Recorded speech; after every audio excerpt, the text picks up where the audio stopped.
I'm here where I am. And they would get on the ocean and get in the wind. This is where the phrase get in the wind come from your previous life.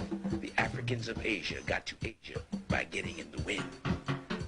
This is confirmed from the first century. The Greeks knew how they got to Asia. The wafting sailors, they call it the divine ship of salvation. The Mans, when they would arrive in Asia and when they would leave Asia.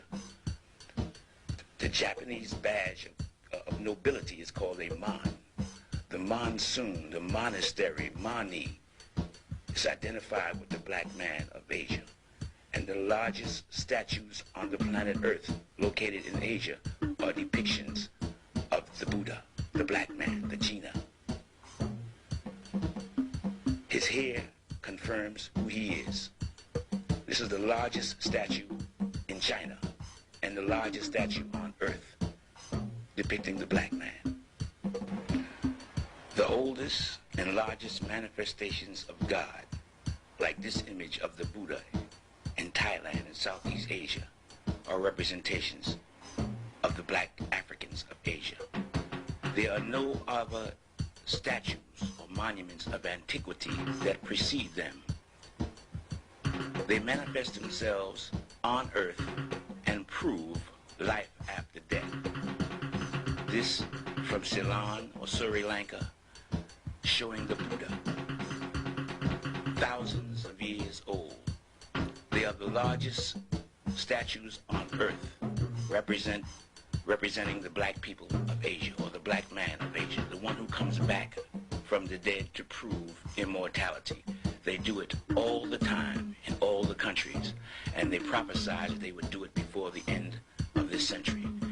This is the largest statue in Sri Lanka, the largest statue in China, the largest statue in India, the largest monolithic statue on Earth, the genie, the one who comes back from the dead, carved in solid rock 70 feet high. The largest monolithic statue on Earth is the black man, and it is not in Africa, but it is in Asia. The Asiatic black man, the manifestation of God who comes back to preach and explain the doctrine of immortality, how to escape the fires of hell. That is his sole purpose. To attack him is to attack the cosmic forces of God. He sits in Western style because he will be born in the West. The people who he will be born among are called the niggas. This is the future Buddha, the one who is to come, prove with irrefutable evidence for those with intelligence that there is no death, that life is eternal. And this evidence of eternal life is put in place by their control after death of the cosmic forces. This is a cave in India showing the one who is to come in the future. All of these statues and monuments are thousands and thousands of years old. The future Buddha, sitting down in Western style. He is known by many names in many religions.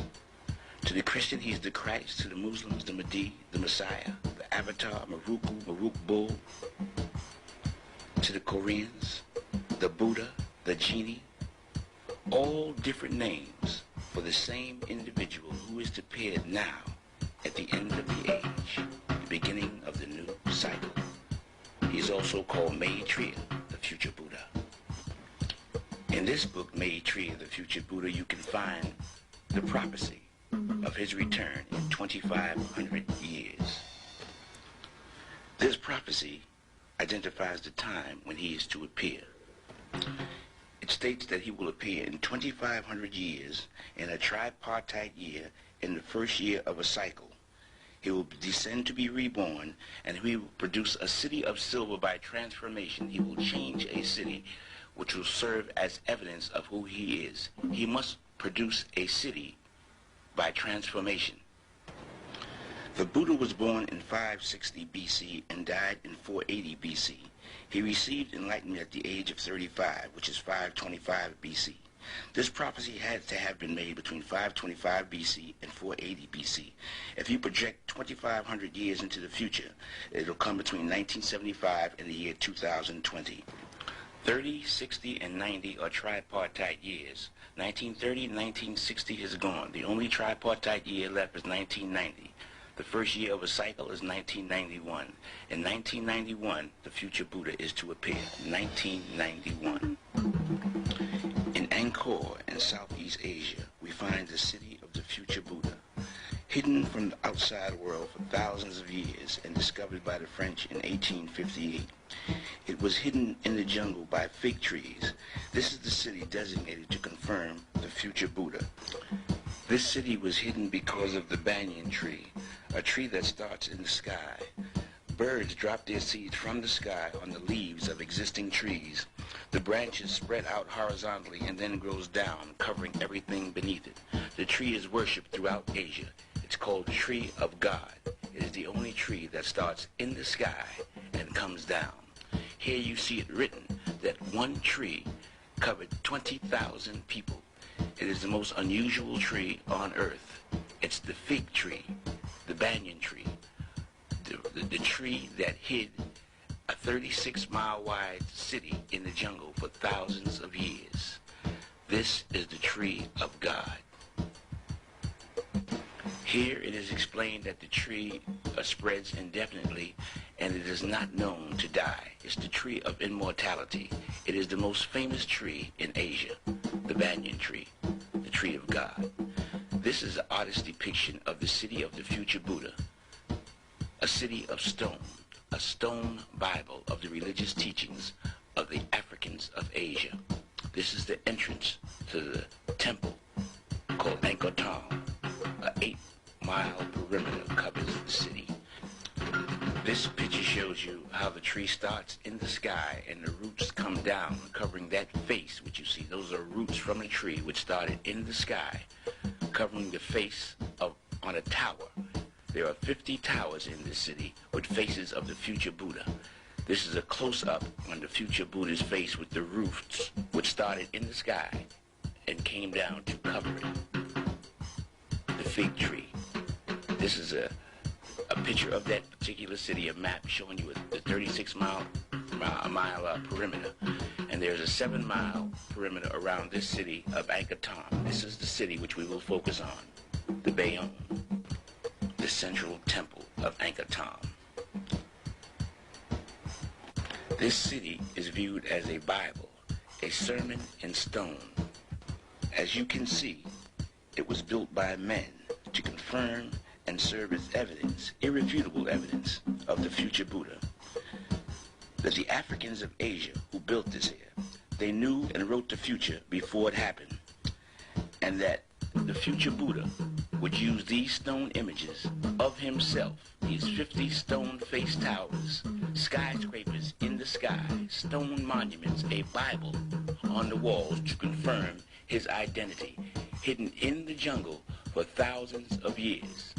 Even though the city was sacked of its riches when it was discovered by the French, it still bears testimony to the teachings of the black people, the Africans of Asia.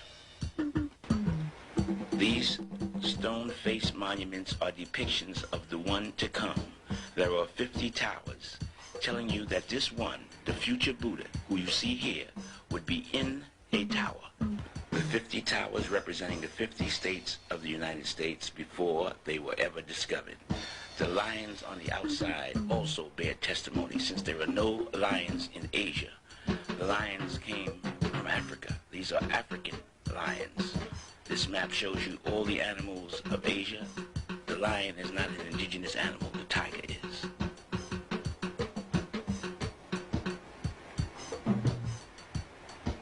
The symbol of China, one of the major symbols.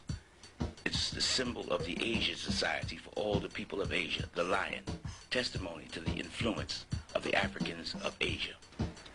This book on sculpture from Thailand and Cambodia shows you some of the bronze and stone sculpture stolen and put in private collections from this city of the future Buddha.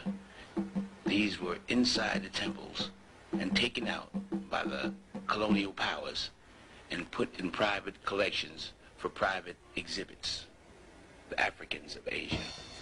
Let me clarify the way of the gods.